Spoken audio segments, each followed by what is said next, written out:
Eu trabalhava como motorista de caminhão fazia mais de 20 anos. Acordava todo dia às 5:30 da manhã, tomava um café simples, vestia minha roupa de trabalho e saía para fazer entregas pela região.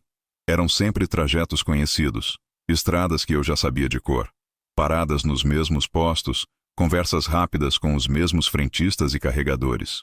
Uma rotina que eu achava segura, previsível, abençoada. Eu voltava para casa todo dia por volta das 6 da tarde, cansado do corpo, mas tranquilo no espírito, achando que tinha cumprido meu papel de homem trabalhador e provedor do lar. Minha esposa se chamava Beatriz. Beatriz Silva dos Santos. Ela tinha 36 anos naquela época, 18 anos mais nova que eu. Nos conhecemos na igreja anos antes, começamos a namorar com a bênção das famílias, casamos numa cerimônia simples mas bonita, e construímos uma vida que parecia sólida. Ela cuidava da casa, participava ativamente das atividades da igreja, era querida pelas irmãs da congregação. Eu achava que éramos um casal normal, com os problemas normais que todo casamento tem, mas no geral bem, firmes na fé, caminhando juntos. Mas hoje, olhando para trás com a clareza dolorosa que só o tempo traz, eu consigo ver coisas que na época eu simplesmente não via, ou talvez não quisesse ver. Beatriz começou a mudar nos meses antes de tudo acontecer. Ela ficava mais tempo na igreja depois dos cultos, sempre com alguma desculpa boa. Dizia que precisava ajudar a organizar os inários, ou que estava conversando com as irmãs sobre um projeto de evangelização, ou que o pastor tinha pedido ajuda dela para preparar alguma coisa. Eu nunca desconfiei de nada. Por que desconfiaria? Era a igreja. Era o lugar mais seguro do mundo. O lugar onde a gente buscava a Deus. Ela também começou a mencionar muito o nome do pastor Paulo. Pastor Paulo Henrique Nogueira.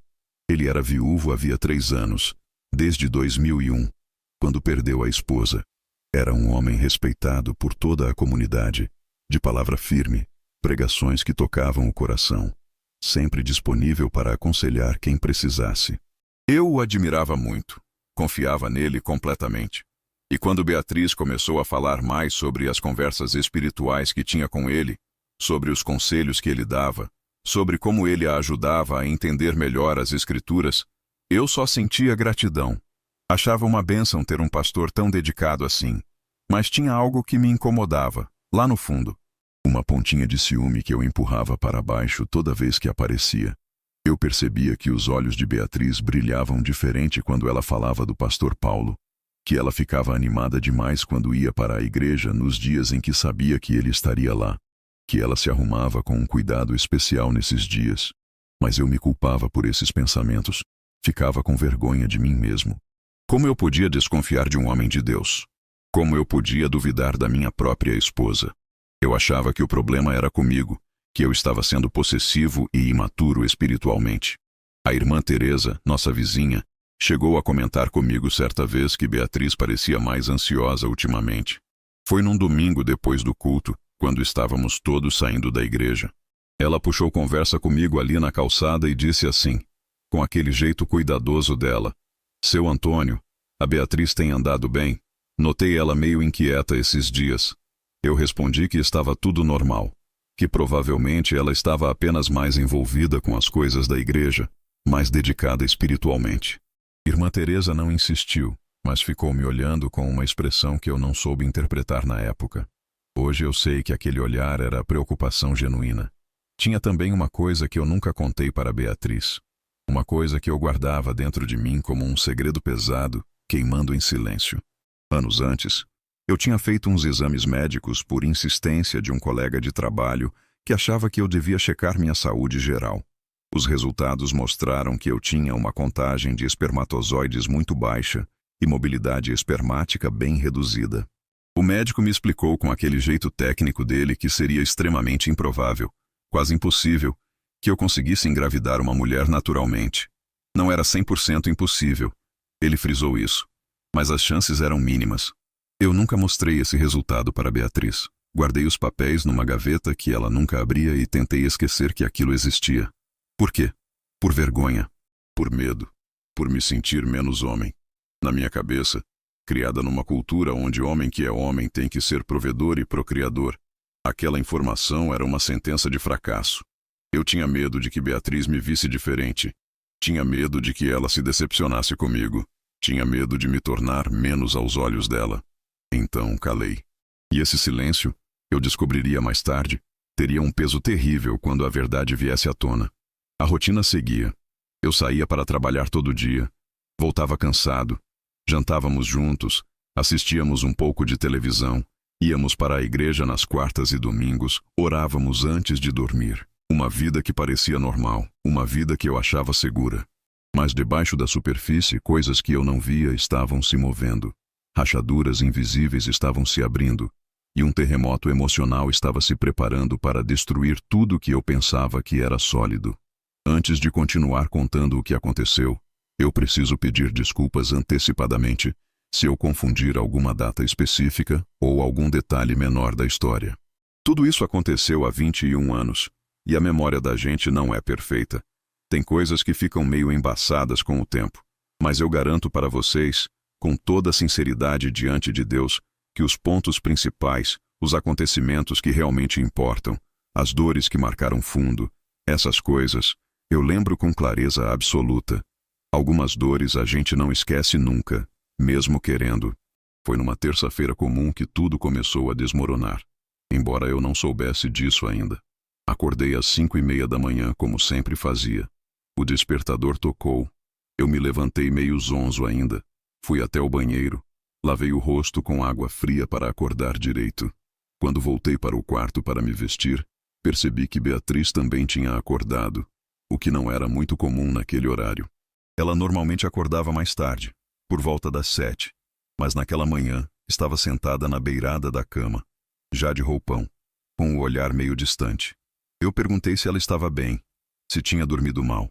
Ela deu um sorrisinho fraco e disse que estava tudo certo, que só tinha acordado mais cedo sem motivo especial. Descemos juntos para a cozinha. Ela preparou café enquanto eu terminava de me arrumar, botava as botas de trabalho, checava se tinha levado tudo o que precisava para o dia. O café estava pronto quando sentei à mesa. Pão com manteiga, café com leite, nada elaborado. A gente conversou sobre coisas simples. Ela comentou que precisava passar no mercadinho para comprar algumas coisas. Eu comentei que provavelmente voltaria no horário normal, por volta das 6 da tarde. E foi aí que ela falou. Disse assim, com uma voz que parecia casual, mas que eu hoje percebo que estava carregada de algo mais pesado. Ah, hoje de manhã eu vou até a igreja conversar com o pastor Paulo. Tem umas coisas espirituais que estão pesando no meu coração e eu preciso de um conselho dele. Na hora aquilo me pareceu completamente normal. Pastor Paulo era nosso líder espiritual. Era natural que os membros da igreja procurassem aconselhamento com ele. Eu até achei bonito aquilo. Achei que demonstrava maturidade espiritual da parte dela. Terminamos o café. Eu me levantei. Peguei minha mochila de trabalho, dei um beijo nela e disse que havia mais tarde. Ela ficou parada na cozinha me olhando sair. Hoje, quando revivo essa cena na memória, eu consigo ver uma tristeza nos olhos dela que na época eu não enxerguei. Ou talvez não quis enxergar. Ou talvez ela tenha escondido bem. Não sei. A verdade é que saí daquela casa achando que estava tudo absolutamente normal, que voltaria à noite e encontraria tudo no lugar, que a vida continuaria seguindo seu curso tranquilo. O dia de trabalho foi comum. Peguei o caminhão na transportadora, conferi a carga, segui para as entregas do dia. Tinha que ir até 2 cidades vizinhas, deixar mercadorias em alguns estabelecimentos, pegar alguns recibos assinados. Voltar. Nada diferente do que eu fazia há anos. Encontrei o Carlos no meio do percurso, num posto de gasolina onde a gente sempre parava. A gente tomou um café rápido juntos. Conversamos sobre futebol, sobre como o Brasil estava se preparando para mais uma Copa do Mundo que aconteceria naquele ano, sobre os problemas normais da vida. Por volta das 10 da manhã, enquanto eu estava descarregando umas caixas num depósito, meu celular apitou com uma mensagem de texto. Era de Beatriz. A mensagem dizia apenas: "Vou direto para a igreja depois. Beijo." Eu li rapidamente, digitei uma resposta curta. Ok, até mais tarde. E voltei ao trabalho. Não pensei 2 vezes sobre aquilo. Achei que ela estava me avisando que passaria mais tempo na igreja mesmo, talvez ajudando em alguma coisa depois da conversa com o pastor. O que eu não sabia, o que eu só descobriria muito tempo depois através de relatos da Isabel, irmã do pastor Paulo, É que Beatriz não foi direto para a igreja naquele momento. Ela voltou para casa. Entrou pela porta sabendo que eu não estaria lá. Foi até o quarto, pegou uma mala pequena que a gente guardava em cima do guarda-roupa e começou a arrumar algumas peças de roupa. Não muita coisa. Apenas o necessário. Pegou também documentos importantes que ficavam guardados numa gaveta. O RG dela, o CPF, a carteira de trabalho, certidão de nascimento. Pegou um envelope com algum dinheiro que ela tinha guardado e saiu pela porta da frente carregando aquela mala, sem olhar para trás. A irmã Teresa viu ela saindo. Ela me contou isso depois, quando tudo já tinha acontecido. Disse que estava regando as plantas da frente quando viu Beatriz sair com a mala. Achou que fosse alguma viagem normal, talvez para visitar a família dela em outra cidade, e só acenou de longe. Beatriz acenou de volta e seguiu andando. Outros vizinhos também devem ter visto, mas ninguém achou estranho o suficiente para comentar ou perguntar alguma coisa. Eu terminei meu dia de trabalho normalmente. Fiz todas as entregas, conferi todos os documentos, voltei para a transportadora, estacionei o caminhão, bati ponto na saída. Eram umas 6 horas da tarde quando cheguei em casa. O sol já estava começando a descer, fazendo aquela luz dourada de fim de tarde que sempre me deixava com uma sensação boa de dever cumprido, de voltar para o lar depois de um dia honesto de trabalho. Mas quando estacionei meu carro velho na frente de casa e desliguei o motor, senti algo estranho. Não sei explicar direito o que era. A casa parecia silenciosa demais. Tinha uma qualidade diferente no ar. Eu fiquei sentado no carro por uns segundos antes de sair, tentando entender aquela sensação incômoda que estava crescendo no meu peito. Balancei a cabeça, achando que estava apenas cansado, e saí do carro. Caminhei até a porta da frente. Estava apenas encostada, não trancada. Isso já era estranho. Beatriz sempre trancava a porta quando saía. Era um hábito automático dela. Empurrei a porta devagar e entrei. A casa estava em silêncio absoluto.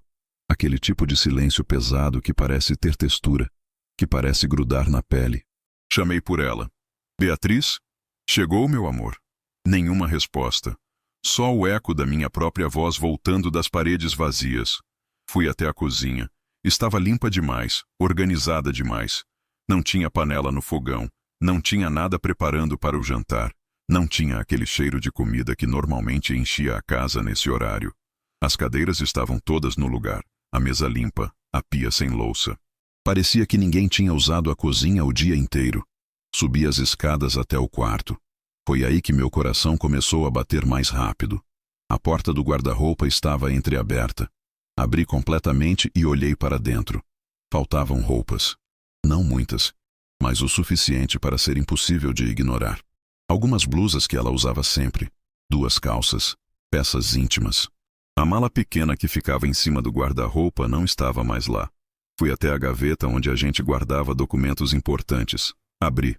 Os meus documentos estavam todos lá, mas os dela tinham sumido. O RG, o CPF, tudo. Minha respiração estava ficando mais difícil. Olhei para a mesinha de cabeceira dela. A Bíblia que sempre ficava ali num lugar específico estava fora do lugar, meio torta, como se tivesse sido movida às pressas.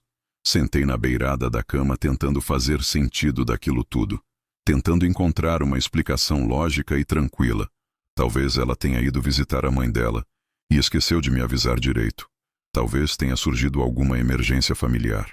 Talvez o celular dela tenha descarregado e por isso não conseguia me ligar. Eu estava tentando desesperadamente não pensar na explicação óbvia que estava gritando dentro da minha cabeça. Peguei o telefone fixo e liguei para o celular dela. Chamou algumas vezes e caiu na caixa postal. Liguei de novo. Mesma coisa. Liguei mais uma vez. Nada. Tentei o telefone da mãe dela. Tocou várias vezes até que a dona Helena atendeu. Perguntei se Beatriz estava aí. Ela disse que não tinha visto a filha havia semanas. Perguntou se estava tudo bem, se tinha acontecido alguma coisa. Eu disse que estava tudo certo, que só queria confirmar uma coisa, e desliguei. A noite foi caindo. Eu estava sentado na sala, sozinho, com todas as luzes apagadas, olhando para a escuridão e sentindo ela olhando de volta para mim. Minha mente não parava de rodar.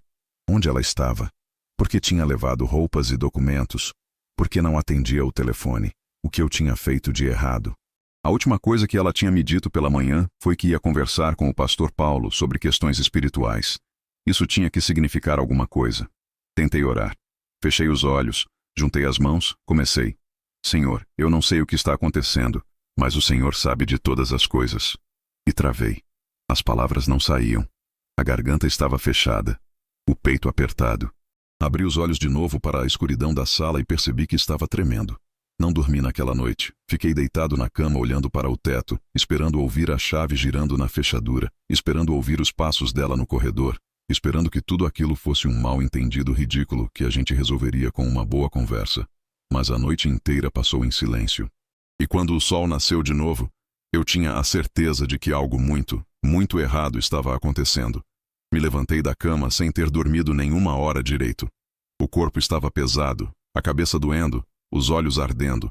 Fui até o banheiro, lavei o rosto, olhei para o espelho e quase não me reconheci. Parecia que tinha envelhecido 10 anos numa noite só. Desci para a cozinha e preparei um café fraco, mais por automatismo do que por realmente querer. Sentei à mesa e fiquei olhando para a xícara fumegante sem conseguir beber. A primeira coisa que pensei foi: preciso ir até a igreja. Beatriz tinha dito que ia conversar com o pastor Paulo. Ele com certeza sabia de alguma coisa. Talvez ela tivesse contado para ele o que estava acontecendo. Talvez ele pudesse me explicar. Talvez houvesse uma razão espiritual para tudo isso que eu simplesmente não estava enxergando. Olhei para o relógio. Eram 7 da manhã. Cedo demais para ir até lá. Mas ao mesmo tempo, impossível ficar parado dentro daquela casa vazia esperando. Decidi ir assim mesmo. Tomei banho rápido, vesti uma roupa limpa. Peguei as chaves do carro. Antes de sair, dei mais uma olhada no quarto, como se esperasse encontrar alguma pista que tivesse passado despercebida na noite anterior. Nada. Tudo continuava exatamente igual. Roupas faltando, documentos sumidos, Bíblia fora do lugar. Saí de casa e tranquei a porta, ainda que trancar não fizesse mais muito sentido. A igreja ficava a uns 15 minutos de carro. Dirigi no automático, sem prestar atenção real no caminho, só seguindo o percurso que já tinha feito 1000 vezes. As ruas estavam vazias ainda, só alguns trabalhadores começando o expediente cedo, aposentados fazendo caminhada matinal, cachorros soltos farejando lixo. Tudo parecendo absurdamente normal enquanto meu mundo estava desmoronando. Cheguei na frente da igreja. O prédio era simples, pintado de branco com detalhes azuis. Tinha uma pequena área gramada dos lados e um estacionamento de terra batida. Quando estacionei, vi que o carro do pastor Paulo já estava lá. Senti um alívio estranho misturado com um nervosismo crescente. Pelo menos ele estava ali. Pelo menos eu ia conseguir falar com ele. Desci do carro e caminhei até a porta principal. Estava destrancada. Empurrei e entrei. O interior da igreja estava em penumbra, só com a luz da manhã entrando pelas janelas laterais. O cheiro familiar de madeira velha e inário guardado me atingiu. Vi o pastor Paulo lá na frente, perto do púlpito, mexendo em alguns papéis. Quando ele ouviu meus passos e olhou para trás, eu vi alguma coisa passar pelo rosto dele. Foi rápido demais para eu identificar direito, mas foi como um susto, um recuo quase imperceptível, antes de ele recompor a expressão e me cumprimentar. Irmão Antônio, bom dia. Tudo bem? A voz dele saiu meio estranha. Não tinha aquela firmeza característica. Eu fui direto ao ponto porque não tinha paciência para rodeios. Disse que Beatriz tinha sumido, que ela tinha saído de casa na terça-feira dizendo que vinha conversar com ele sobre questões espirituais, mas depois disso desapareceu completamente, que levou roupas e documentos, que não atendia telefone, que eu precisava saber se ele tinha alguma informação. O pastor Paulo me olhou por alguns segundos, que pareceram durar uma eternidade. Então ele baixou os olhos para o chão e disse que Beatriz não tinha aparecido na igreja naquele dia, que ele não conversou com ela, que não tinha nenhuma informação sobre onde ela poderia estar. Eu fiquei parado ali, processando aquilo. Insisti. Disse que ela tinha avisado especificamente que viria falar com ele, que inclusive mandou mensagem dizendo que iria direto para a igreja. Por que ela mentiria sobre isso? O pastor desviou o olhar de novo. Mexeu nas mãos. Passou a língua nos lábios ressecados. Falou com aquela voz que eu nunca tinha ouvido dele antes. Uma voz sem autoridade, sem firmeza, quase fraca. Talvez ela tenha mudado de ideia no caminho, irmão. Talvez tenha decidido resolver as coisas sozinha. Às vezes a gente faz planos e acaba mudando no meio do percurso. Ele suava. A testa dele estava brilhando de suor, e não fazia calor nenhum dentro da igreja. Algo dentro de mim gritou que aquilo estava errado. Tudo estava errado. A forma como ele evitava meu olhar. O jeito que mexia nervoso nas mãos. A voz insegura. O suor na testa. Esse homem que eu via pregar com tanta convicção, que aconselhava com tanta autoridade, que sempre tinha palavra firme e olhar direto, agora estava na minha frente parecendo um menino pego em mentira. Mas ao mesmo tempo minha mente se recusava a ir onde meu instinto estava tentando me levar. Não podia ser. Não fazia sentido. Era o pastor. Era um homem de Deus. Saí da igreja sem dizer mais nada. Entrei no carro e fiquei sentado ali por vários minutos, segurando o volante com força, tentando respirar direito. Olhei pelo retrovisor e vi o pastor saindo da igreja também, entrando no carro dele rapidamente e saindo do estacionamento numa velocidade maior do que o normal. Aquela imagem ficou gravada na minha cabeça. Não fui trabalhar naquele dia. Liguei para o Carlos e disse que estava passando mal, que não ia conseguir fazer as entregas. Ele ficou preocupado, ofereceu ajuda, mas eu dispensei e desliguei. Passei o dia inteiro rodando pela cidade, indo em lugares onde Beatriz poderia estar. Fui na casa de algumas amigas dela da igreja. Nenhuma sabia de nada. Fui no mercadinho que ela frequentava. Ninguém tinha visto. Voltei para casa no fim da tarde completamente exausto e sem nenhuma resposta nova.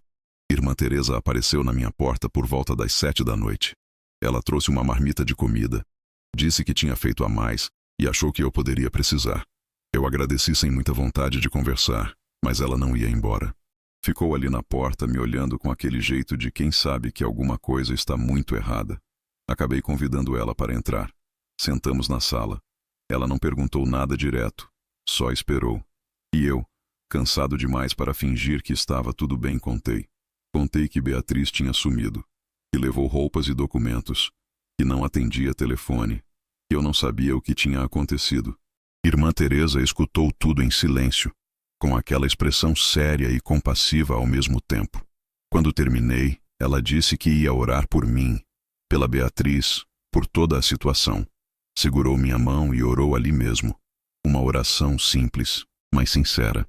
Eu tentei acompanhar, mas as palavras não saíam da minha boca. Só conseguia apertar a mão dela e deixar as lágrimas escorrerem em silêncio. Os dias seguintes foram um borrão confuso. Eu tentava manter alguma aparência de normalidade. Voltei ao trabalho porque não sabia o que mais fazer. Porque ficar parado em casa era pior ainda. Carlos me olhava com preocupação, mas não fazia perguntas invasivas, só oferecia companhia silenciosa durante os intervalos. Eu agradecia aquilo. Outros colegas perguntavam se estava tudo bem e eu apenas dava respostas vagas, dizendo que estava resolvendo uns problemas pessoais. Tentei várias vezes falar com o pastor Paulo de novo.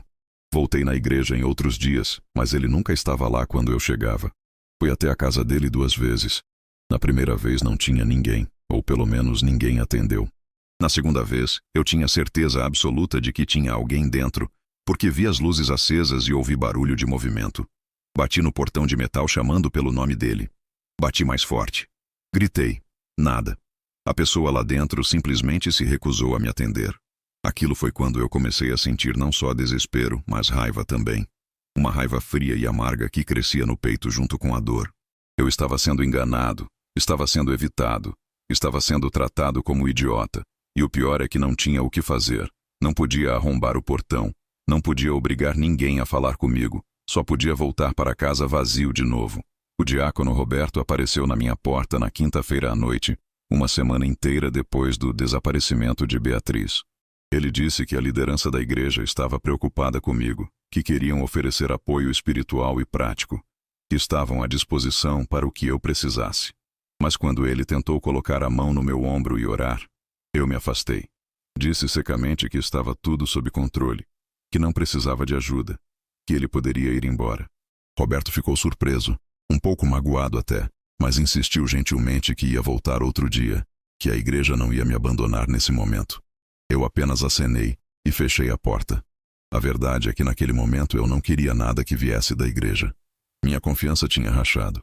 Se o pastor, a maior autoridade espiritual que eu conhecia, estava me mentindo na cara, Então o que mais era mentira? O que mais estava podre por baixo daquela fachada de santidade? Eu me sentia traído não só pela Beatriz, mas por todo aquele sistema que eu tinha confiado a vida inteira. Voltei a tentar orar algumas vezes, sempre à noite antes de deitar, mas era como tentar conversar com uma parede. As palavras saíam da boca, mas não iam para lugar nenhum. Não sentiam sentido, não tinham poder. Era tudo vazio, mecânico, morto. E aos poucos eu fui parando de tentar. Fui deixando a Bíblia acumular poeira na mesa. Fui perdendo aquela ligação que sempre tive com Deus desde criança. Pela primeira vez na vida, eu me senti realmente abandonado. Não apenas pela esposa, mas pelo próprio Deus que eu servi fielmente a vida toda. E foi nesse estado, flutuando entre desespero e raiva, entre confusão e descrença, que a manhã do 5º dia chegou. Eram 7:30 da manhã de um sábado. Eu estava me preparando para ir trabalhar meio turno quando escutei um barulho na porta da frente. Um papel sendo empurrado por baixo. Caminhei até lá devagar, o coração já começando a disparar. Abri a porta rapidamente, mas não tinha ninguém do lado de fora. Só um envelope branco no chão. Peguei o envelope. Não tinha remetente. Não tinha destinatário escrito. Mas eu reconheci imediatamente a letra de Beatriz. Aquela caligrafia que eu conhecia de anos de bilhetes, listas de compras, anotações de versículos. Minhas mãos começaram a tremer. Fechei a porta devagar. Voltei para dentro. Sentei no sofá da sala. Fiquei olhando para o envelope por um tempo que não sei medir. Parte de mim não queria abrir. Sabia que o que estava dentro ia mudar tudo de forma irreversível. Mas ao mesmo tempo, eu precisava saber. Precisava de respostas. Então, com dedos trêmulos, abri o envelope e comecei a ler. Depois daquela noite sem dormir, com o silêncio pesado da casa vazia me sufocando, eu sabia que precisava fazer alguma coisa. Não podia simplesmente ficar parado esperando que Beatriz aparecesse magicamente. Então, na manhã seguinte, mesmo sem ter dormido direito, mesmo com o corpo pesado de cansaço e o coração apertado de angústia, eu decidi que ia procurar respostas de verdade. A primeira coisa que fiz foi ligar para a mãe de Beatriz de novo. Dona Helena atendeu no 3º toque, e pela voz dela dava para perceber que ela estava preocupada também. Contei para ela com mais detalhes o que tinha acontecido. Que Beatriz tinha saído dizendo que ia conversar com o pastor, que tinha levado roupas e documentos, que não atendia o telefone. Dona Helena ficou em silêncio por alguns segundos, que pareceram eternos antes de falar que não tinha visto a filha, mas que ia ligar para os outros parentes, para ver se alguém sabia de alguma coisa. Liguei também para a Márcia, irmã de Beatriz. Ela ficou chocada quando contei. Disse que não fazia ideia de nada, que Beatriz não tinha entrado em contato. Perguntou se a gente tinha brigado, se tinha acontecido alguma coisa grave em casa. Eu disse que não, que estava tudo aparentemente normal, e aquilo era o que mais me assustava. Se tivesse acontecido uma briga, pelo menos eu teria uma explicação. Mas não tinha nada. Só o vazio. Decidi ir trabalhar naquele dia porque ficar trancado em casa só pioraria as coisas. Mas eu estava funcionando no automático. Peguei o caminhão, fiz as rotas de sempre, descarreguei mercadorias, assinei papéis, tudo mecanicamente, sem estar realmente presente. Minha cabeça estava longe, rodando sem parar tentando entender o que tinha acontecido. Foi durante o intervalo do almoço que o Carlos sentou do meu lado com aquele jeito cuidadoso dele e perguntou direto se estava tudo bem. Ele me conhecia havia mais de 10 anos. Sabia quando eu estava fingindo. Olhei para ele e pela primeira vez senti vontade de contar para alguém o que estava acontecendo. Não contei tudo. Não falei sobre minhas suspeitas, sobre o pastor, sobre nada disso. Só disse que Beatriz tinha saído de casa de forma inesperada, que tinha levado algumas coisas e que eu não conseguia falar com ela. Carlos ficou sério. Perguntou se eu achava que ela estava em perigo, se deveria procurar a polícia. Eu disse que não sabia, que ela tinha levado roupas e documentos de forma organizada. Então não parecia sequestro nem nada do tipo. Parecia decisão. E aquilo, de certa forma, era pior, porque significava que ela tinha escolhido ir embora. Tinha escolhido me deixar. Carlos colocou a mão no meu ombro e disse que se eu precisasse de qualquer coisa, de alguém para conversar, de ajuda prática, era só falar. Agradeci, mas não consegui dizer mais nada. A garganta estava fechada. Quando voltei para casa no fim da tarde, Passei na casa de algumas vizinhas que eram amigas de Beatriz na igreja. Bati na porta da irmã Teresa primeiro. Ela me recebeu com aquela expressão preocupada que as pessoas fazem quando percebem que algo está muito errado. Perguntei se ela tinha visto Beatriz nos últimos dias, se ela tinha comentado alguma coisa, se parecia estar passando por algum problema. Teresa pensou por um momento e disse que tinha visto Beatriz sair com uma mala pequena na terça-feira por volta do meio-dia, mas achou que fosse viagem normal e não perguntou nada. Aquilo confirmou o que eu já desconfiava. Beatriz tinha voltado para casa enquanto eu estava trabalhando, tinha arrumado as coisas com calma e tinha partido. Não foi impulso. Foi planejado. E aquilo doía mais do que se fosse algo repentino, porque significava que ela tinha pensado, tinha decidido, tinha se preparado, e em nenhum momento achou que devia me avisar, me explicar, me dar chance de entender. Fui também na casa da irmã Cláudia, outra amiga próxima de Beatriz. Ela não sabia de nada. Ficou chocada quando contei e prometeu que ia orar por nós. Visitei mais 2 ou 3 casas. Ninguém sabia nada, ou pelo menos ninguém falou nada, e aquilo me deixou com uma sensação estranha, como se todo mundo soubesse de algo que eu não sabia, como se eu fosse o único idiota que estava no escuro. No 3º dia depois do desaparecimento, voltei à igreja na hora do culto da noite. Achei que talvez o pastor Paulo estivesse lá e que eu conseguiria falar com ele com mais calma, sem aquele nervosismo estranho que tinha acontecido no nosso primeiro encontro. Cheguei um pouco antes do culto começar. A igreja estava se enchendo. Pessoas cumprimentando umas às outras, crianças correndo pelos corredores, aquele movimento normal de sempre. Mas o pastor Paulo não estava lá. Quem pregou naquela noite foi o irmão Jonas, dizendo que o pastor tinha um compromisso urgente e não poderia estar presente. Aquilo me pareceu estranho. Pastor Paulo nunca faltava aos cultos sem avisar com antecedência. Nunca. Ele era extremamente dedicado, sempre presente, sempre pontual. E agora, justamente quando eu precisava falar com ele, ele estava ausente. Tentei conversar com Jonas depois do culto. Perguntei se ele sabia onde eu poderia encontrar o pastor Paulo, que precisava falar com ele sobre um assunto pessoal urgente. Jonas me olhou com uma expressão que não consegui decifrar direito. Disse que o pastor estava lidando com algumas questões pessoais delicadas e que provavelmente não estava disponível para visitas. Insisti. Disse que era realmente importante. Jonas prometeu que ia passar o recado, mas pelo jeito dele eu soube que aquilo não ia levar a nada. Saí da igreja naquela noite me sentindo ainda mais perdido do que quando entrei. As pessoas me cumprimentavam, perguntavam pela Beatriz com aquele tom casual de quem não sabe de nada. Eu dava respostas vagas. Dizia que ela estava visitando a família. Não conseguia admitir em voz alta, especialmente ali na igreja, que minha esposa tinha desaparecido e que eu não fazia ideia de onde ela estava.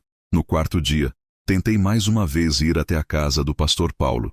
Dessa vez fui mais cedo, por volta das 9 da manhã, achando que teria mais chance de encontrá-lo. O carro dele estava na garagem. Bati no portão, chamei pelo nome dele. Esperei. Bati de novo. Nada. Eu sabia que ele estava lá dentro. Via movimento através das cortinas da janela. Via sombras se movendo. Mas ele simplesmente não atendia. Fiquei ali parado na frente daquele portão fechado, sentindo uma mistura de raiva e desespero crescer no peito. Eu estava sendo evitado. Deliberadamente. O homem que eu tinha respeitado durante anos, que eu tinha ouvido pregar sobre verdade e coragem e integridade, agora estava escondido dentro de casa, se recusando a me dar nem 5 minutos de conversa. E aquilo me dizia tudo o que eu precisava saber, mesmo sem ele falar uma palavra. Voltei para casa com as pernas bambas.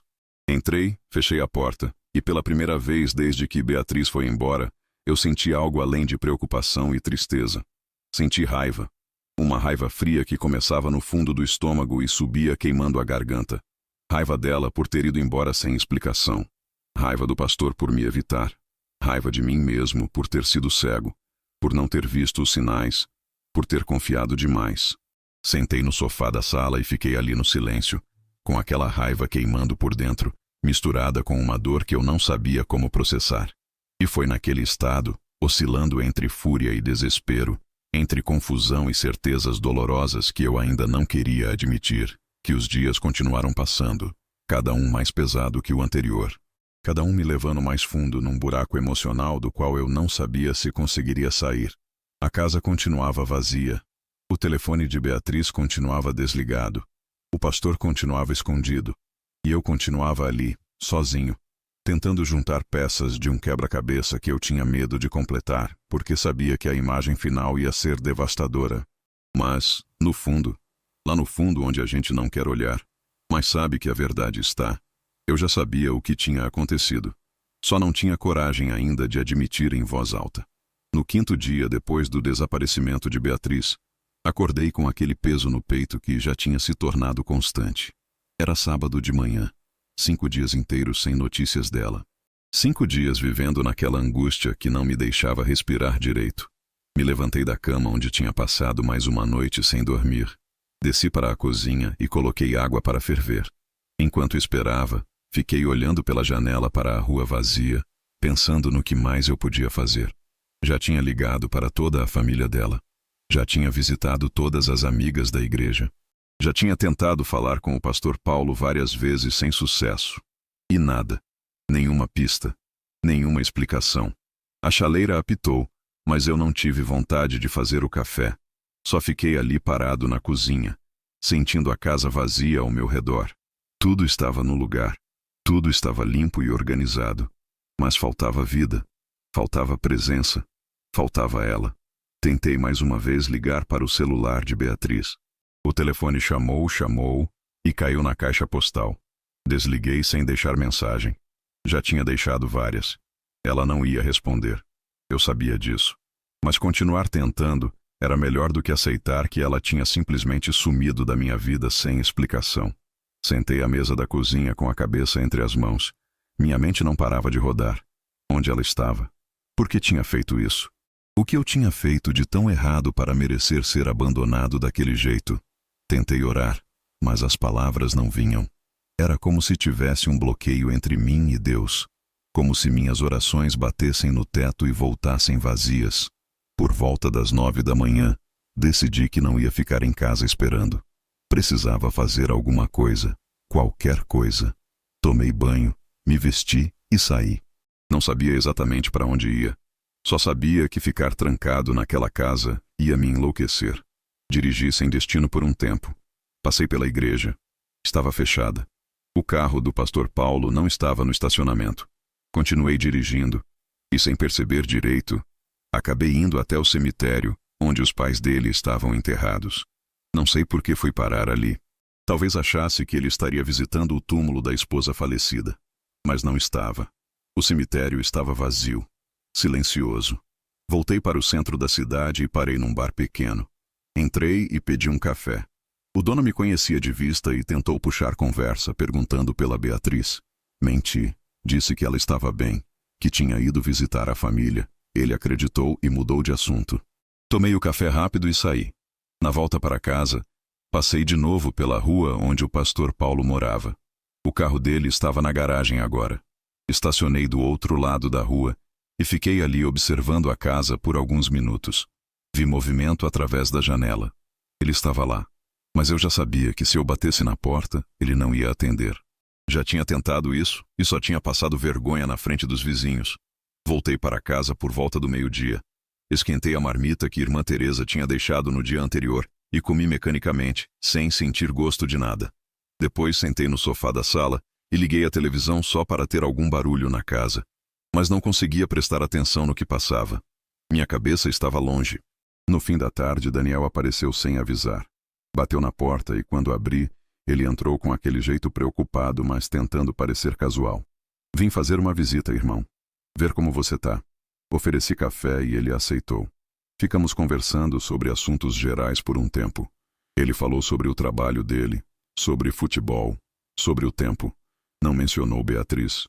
Percebi que ele estava evitando o assunto de propósito, tentando me distrair. Mas, eventualmente, ele não aguentou e perguntou direto. Teve alguma notícia? Balancei a cabeça. Nada. Continua desaparecida. Continua sem atender telefone. É como se tivesse evaporado. Daniel ficou em silêncio por um momento, depois disse: Você já pensou em ir até a polícia, registrar desaparecimento? Pensei nisso. Mas algo me segurava. Ela levou roupas e documentos, Daniel. Foi planejado. Ela escolheu ir embora. Não foi sequestro nem nada assim. Se eu for na polícia, o que eles vão fazer? Ela é adulta. Tem direito de ir embora se quiser. Mas você tem direito de saber por quê. Ele respondeu. Tem direito de uma explicação, pelo menos. Eu sei. Concordei. Mas forçar não vai trazer explicação nenhuma. Só vai deixar tudo pior. Daniel não insistiu mais. Ficou comigo até o começo da noite. Depois foi embora, prometendo voltar em breve. Depois que ele saiu, a casa voltou àquele silêncio pesado. Subi para o quarto e deitei na cama olhando para o teto. 5 dias. 5 dias que pareciam 5 meses. E eu tinha a sensação horrível de que ainda ia demorar muito até eu ter alguma resposta.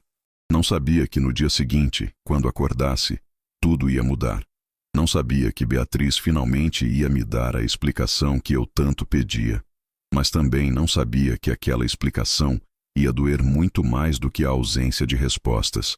Fechei os olhos tentando dormir, mas o sono não vinha. Só vinha o medo. Medo do que eu ia descobrir. Medo de que a verdade fosse pior do que qualquer coisa que eu tinha imaginado nesses 5 dias de tormento.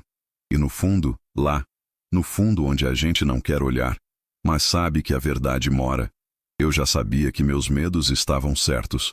A manhã do 5º dia chegou e eu ainda estava deitado na cama, olhando para o teto. Não tinha dormido de verdade, só cochilado em momentos curtos e cheios de pesadelos confusos.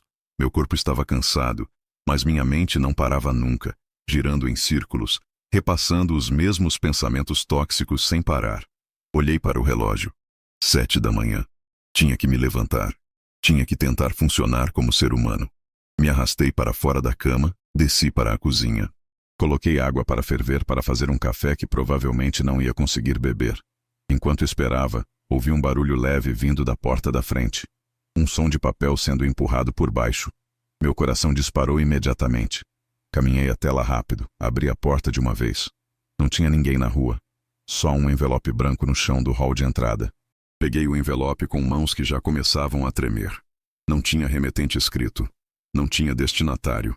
Mas eu reconheci na hora a caligrafia de Beatriz. Aquela letra que eu conhecia de anos, de bilhetes grudados na geladeira, de listas de compras, de anotações nas margens da Bíblia dela.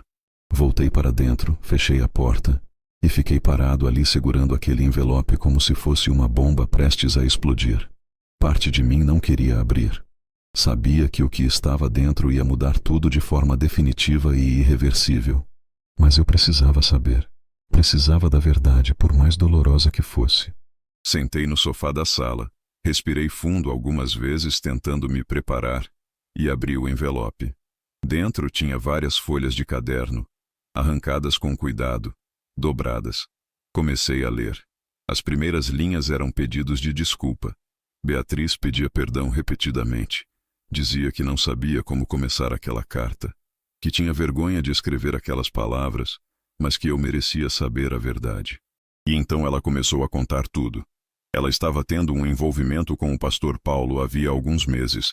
Começou com conversas espirituais que foram ficando cada vez mais íntimas e pessoais. Ela contava sobre solidões que sentia, sobre vazios emocionais que não conseguia nomear. E o pastor Paulo ouvia de um jeito que ela não se sentia ouvida havia muito tempo. Ele fazia perguntas, se interessava genuinamente, lembrava de detalhes das conversas anteriores. Ela começou a se sentir vista, compreendida, valorizada. Minha respiração estava ficando difícil conforme eu lia. Cada palavra era uma facada. Mas continuei porque precisava saber tudo. As conversas foram evoluindo. Os encontros na igreja ficaram mais longos, mais frequentes. Eles começaram a se encontrar em horários que não tinha ninguém por perto. As conversas espirituais deram lugar a conversas sobre sentimentos, frustrações, sonhos. E num momento que ela nem soube explicar quando aconteceu, aquilo virou outra coisa. Algo emocional primeiro, depois físico. Algo que ela sabia que era errado, mas que não conseguiu parar. Larguei a carta no colo por um momento. Fechei os olhos com força. Senti a náusea subindo. Mas peguei as folhas de novo e continuei lendo porque se ia doer, que doesse de uma vez. Que eu soubesse tudo. Beatriz escreveu que há algumas semanas começou a desconfiar que estava grávida. Teve atraso, sintomas que a assustaram. Entrou em pânico. Procurou o pastor Paulo desesperada e ele também entrou em pânico. Nenhum dos dois sabia o que fazer, como contar para as pessoas, como enfrentar as consequências. E então veio a parte que me destruiu por completo. Ela escreveu que sabia que eu provavelmente ia desconfiar da paternidade, que tinha consciência de que tentamos ter filhos durante anos e nunca conseguimos, que ela às vezes se perguntava se o problema não estava comigo, mas nunca teve coragem de perguntar porque percebia meu desconforto quando alguém mencionava o assunto. O segredo que eu tinha guardado por vergonha durante anos agora estava ali, exposto da pior forma possível. Ela tinha suspeitado. E se ela estava mesmo grávida, aquilo confirmava que o filho não podia ser meu. Que eu não tinha sido capaz de dar a ela algo que outro homem tinha dado facilmente. A sensação de insuficiência, de fracasso como homem, de humilhação absoluta foi tão intensa que tive que parar de ler de novo. Coloquei a mão no peito tentando respirar direito. Depois de alguns minutos consegui continuar. Beatriz explicava que fugiu para a casa de Isabel, irmã do pastor Paulo, na cidade de São José, que tomou essa decisão movida por medo, vergonha, desespero, que não sabia como me enfrentar, que não sabia como enfrentar a comunidade, a igreja, a família, que estava completamente perdida. Ela terminou a carta pedindo que eu não tentasse procurá-la. Disse que não merecia ser encontrada, que tinha destruído nosso casamento, minha confiança, minha vida, que o melhor que eu podia fazer era tentar seguir em frente e esquecer que ela existiu. Assinava apenas Beatriz. Terminei de ler e fiquei ali sentado, completamente imóvel, com as páginas ainda nas mãos tremendo. Não sei quanto tempo passou. O tempo tinha perdido completamente o sentido. Eu só conseguia sentir uma dor física, real, no peito. Como se alguém tivesse aberto meu peito e arrancado o coração com as mãos. A náusea voltou com força. Larguei a carta, me levantei cambaleando e corri até o banheiro. Cheguei bem a tempo de vomitar na privada. Vomitei até não ter mais nada no estômago. Até sair só bilha amarga. Até meu corpo inteiro tremer de fraqueza. Lavei o rosto na pia com água gelada. Olhei no espelho e não reconheci quem estava olhando de volta. Um homem de olhos vermelhos, rosto pálido, expressão de alguém completamente quebrado. Voltei para a sala. Sentei no chão, encostei as costas na parede e comecei a chorar. Não era choro controlado, era choro violento, desesperado. Soluços que sacudiam meu corpo inteiro. Sons que eu nunca tinha feito na vida. Chorei pela traição, pela mentira, pela humilhação. Chorei por ter sido enganado durante meses. Chorei por ter confiado em duas pessoas que destruíram minha vida pelas costas. Chorei pela minha infertilidade, segredo que guardei por vergonha e que agora voltava para me destruir. Mas chorei principalmente porque percebi que tinha perdido muito mais que uma esposa. Tinha perdido minha identidade. Quem eu era? Antônio, o marido fiel. Antônio, o trabalhador honesto. Antônio, o cristão dedicado. Todas essas coisas que me definiam tinham sido arrancadas de uma vez. Agora eu era o homem traído. O homem enganado, o homem insuficiente que não conseguiu segurar a própria esposa. E Deus, onde ele estava em tudo isso? Eu tinha vivido minha vida inteira tentando fazer o certo, trabalhando honestamente, sendo fiel, servindo na igreja, orando todo dia, lendo a Bíblia. Eu achava que isso garantia alguma proteção, alguma bênção, alguma segurança. Achava que Deus cuidava de quem o servia. Mas agora eu estava ali, completamente destruído, e Deus parecia estar em silêncio absoluto. Não tinha consolo, não tinha resposta, não tinha presença, só vazio imenso e doloroso.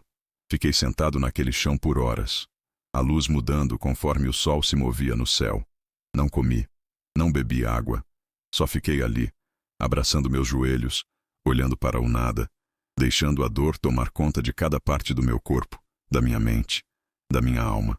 Quando finalmente consegui me levantar, já era quase noite. Recolhi as páginas da carta, dobrei e guardei no envelope. Não sabia por que fazia isso. Talvez porque era a única prova do que aconteceu. Talvez porque achava que ia precisar mais tarde. Ou talvez só porque não sabia o que mais fazer. Subi para o quarto. Deitei na cama sem tirar a roupa. Fechei os olhos sabendo que não ia dormir. E realmente não dormi. Passei a noite inteira revivendo cada momento dos últimos meses, procurando sinais que deveria ter visto, me culpando por ter sido cego, me odiando por ter confiado, Foi ali, naquela noite sem fim, que algo dentro de mim começou a morrer. Não foi dramático. Foi só uma sensação de desligamento, como se alguma parte essencial de quem eu era estivesse apagando devagar. A fé que eu carreguei durante décadas começou a rachar de verdade, e eu não fiz nada para impedir. Não tentei orar. Não tentei buscar a Deus. Só deixei acontecer, porque não tinha forças para nada além de continuar respirando. E mesmo respirar doía. As semanas que vieram depois da carta foram o período mais escuro de toda a minha vida. Eu simplesmente parei de funcionar como ser humano. Não conseguia mais fazer as coisas básicas que a gente faz todo dia sem nem pensar. Acordar, tomar banho, comer, trabalhar. Tudo isso virou impossível. Eu ficava deitado na cama olhando para o teto, e era como se meu corpo pesasse toneladas. Não conseguia me mover. Não queria me mover. Carlos ligou várias vezes nos primeiros dias. O telefone tocava e eu ouvia lá de cima, mas não descia para atender. Eventualmente ele parou de ligar. Ou talvez não tenha parado e eu simplesmente parei de ouvir. Os dias foram se misturando todos iguais. Eu não sabia mais se era manhã ou tarde, terça ou sábado. Tudo era a mesma escuridão pesada. Parei de comer direito. Às vezes, quando a fome ficava insuportável demais, eu descia até a cozinha, pegava um pacote de bolacha que tinha ali, comia algumas sem sentir gosto nenhum e voltava para a cama.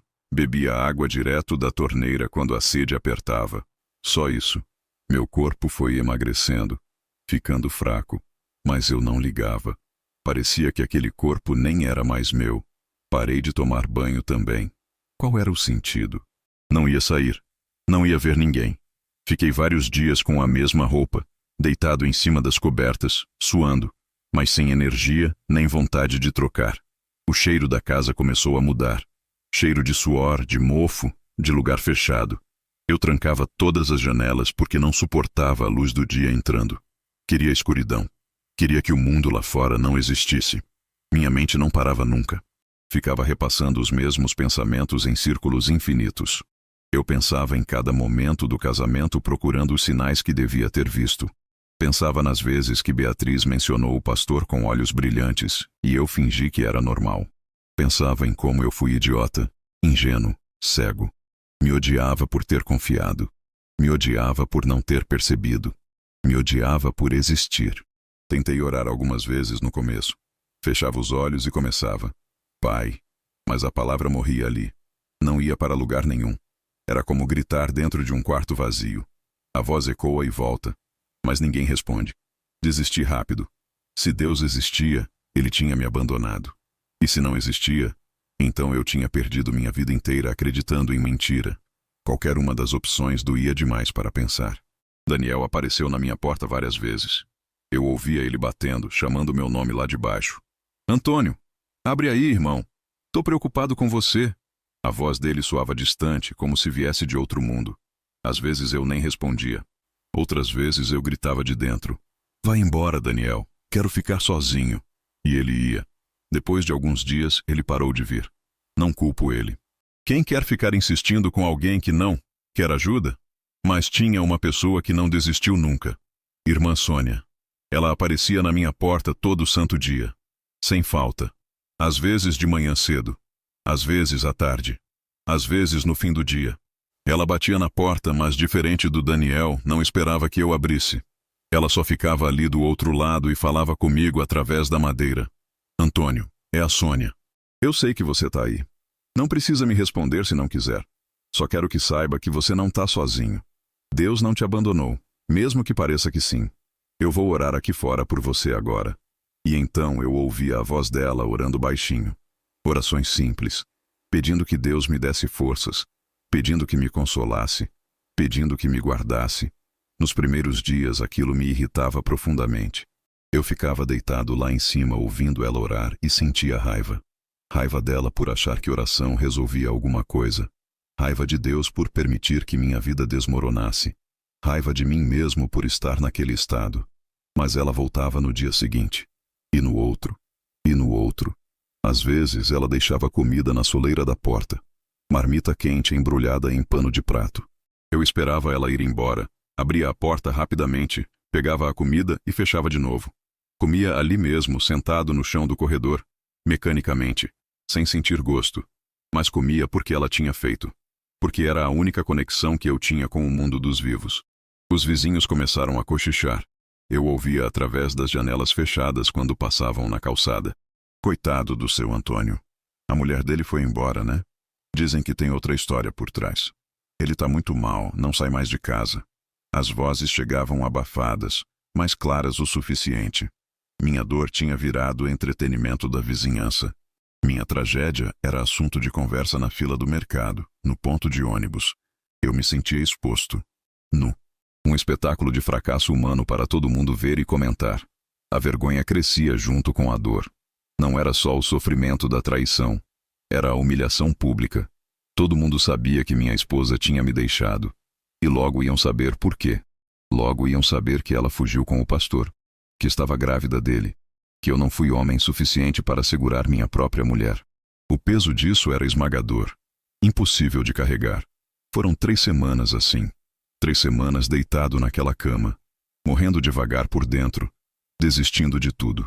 Eu tinha certeza de que ia morrer ali. Não de forma dramática. Só ia apagar aos poucos até não restar nada. E parte de mim queria isso. Queria dormir e não acordar mais. Queria que a dor parasse de qualquer jeito. Mas irmã Sônia não desistiu. Ela voltava todo dia. Orava todo dia. Deixava comida todo dia. E aos poucos, sem eu perceber direito, aquela presença constante foi criando uma fenda pequenininha na escuridão absoluta. Não era luz ainda. Era só menos escuro. Mas era alguma coisa. Num dia específico, não sei qual dia da semana era, ela veio de tarde. Bateu na porta como sempre. Falou comigo como sempre. Antônio, é a Sônia. Trouxe comida. Vou deixar aqui na porta. E vou orar por você. A voz dela era cansada. Eu percebi pela primeira vez que ela também estava sofrendo. Não pelo que tinha acontecido comigo, mas por me ver daquele jeito e não conseguir ajudar direito. E algo dentro de mim quebrou naquele momento. Não foi dramático. Não foi revelação divina. Foi só uma percepção simples. Aquela mulher estava ali todo dia, fielmente, mesmo quando eu a tratava com indiferença ou raiva. Ela não ganhava nada com isso. Não tinha obrigação nenhuma. Mas estava ali. Me arrastei para fora da cama. Minhas pernas estavam bambas de fraqueza. Desci as escadas segurando no corrimão. Cada degrau um esforço imenso. Cheguei na porta. Fiquei ali parado por alguns segundos, a mão no trinco, reunindo coragem. Então abri. A luz da tarde me cegou por um momento. Pisguei várias vezes até conseguir enxergar direito. Irmã Sônia estava ali parada com uma marmita nas mãos e expressão de choque no rosto. Ela me olhou de cima a baixo. Eu devia estar horrível. Barba crescida e suja, cabelo embaraçado, roupa fedendo, corpo magro e curvado. Ela não disse nada sobre minha aparência. Só perguntou baixinho: "Posso entrar?" Dei um passo para o lado, deixando espaço. Ela entrou, fechou a porta atrás de si, colocou a marmita numa mesinha do corredor. Então fez algo inesperado. Me abraçou. Um abraço apertado, firme, como mãe abraça filho que voltou de viagem longa. Eu fiquei rígido no começo, sem saber o que fazer. Fazia semanas que ninguém me tocava. Fazia semanas que eu não sentia calor humano. E de repente aquilo ali, aquele abraço simples, quebrou alguma coisa dentro de mim. Comecei a chorar. Não era choro violento como das outras vezes. Era choro cansado. Choro de quem não tem mais forças para lutar. Ela só ficou ali me segurando, deixando eu chorar, sem dizer nada. Não tinha palavras mesmo. Não tinha conselho que resolvesse. Só tinha presença. E naquele momento foi o suficiente. Quando parei de chorar, ela me soltou devagar e disse: "Vou esquentar essa comida. Você vai comer. Depois a gente conversa se você quiser, ou fica em silêncio se preferir. Mas você não está sozinho, Antônio. Nunca esteve." E ali, naquela tarde, com irmã Sônia esquentando comida na minha cozinha enquanto eu sentava no sofá tentando voltar a ser humano, alguma coisa minúscula começou a mudar. Eu ainda estava no fundo do poço, ainda estava destruído. Mas pela primeira vez em semanas, não estava completamente sozinho na escuridão. Irmã Sônia voltou nos dias seguintes. Ela não ficava o tempo todo, não se impunha. Vinha, ficava algumas horas. Me ajudava com coisas básicas que eu tinha parado de fazer. Me convenceu a tomar banho. Trocou os lençóis da cama. Abriu as janelas para arejar a casa. Coisas simples, mas essenciais. Aos poucos eu fui voltando minimamente ao mundo dos vivos. Foi numa dessas tardes, quase uma semana depois que abri a porta pela primeira vez, que ela sentou do meu lado na sala e disse que precisava me contar uma coisa. O jeito que ela falou deixou claro que era algo sério. Meu estômago apertou imediatamente. O que aconteceu? Perguntei com voz rouca de quem passou semanas quase sem falar. Ela segurou minha mão antes de começar. E então contou que a verdade sobre o caso entre Beatriz e o pastor Paulo tinha explodido publicamente na igreja, que todo mundo sabia, que a cidade inteira estava comentando. Senti o chão sumir debaixo dos pés de novo. Minha dor privada tinha se tornado escândalo público. Sônia explicou que Isabel, a irmã do pastor Paulo, foi quem detonou tudo. Ela tinha acolhido Beatriz quando ela fugiu. Tinha visto o estado emocional devastador dela. Tinha visto o irmão afundando em culpa e mentiras. E chegou num ponto que não aguentou mais carregar aquele peso sozinha. Ela confrontou o pastor Paulo diretamente. Exigiu que ele confessasse tudo para a liderança da igreja. Disse que se ele não contasse, ela mesma contaria. O pastor Paulo resistiu no começo. Tentou adiar. Tentou negociar. Tentou encontrar outra saída. Mas Isabel foi inflexível. Então ele não teve escolha. Chamou o pastor Elias, que era o líder regional da denominação, e os principais líderes da igreja local, incluindo o irmão Jonas, e confessou tudo. Sônia me contou que a confissão foi detalhada e dolorosa.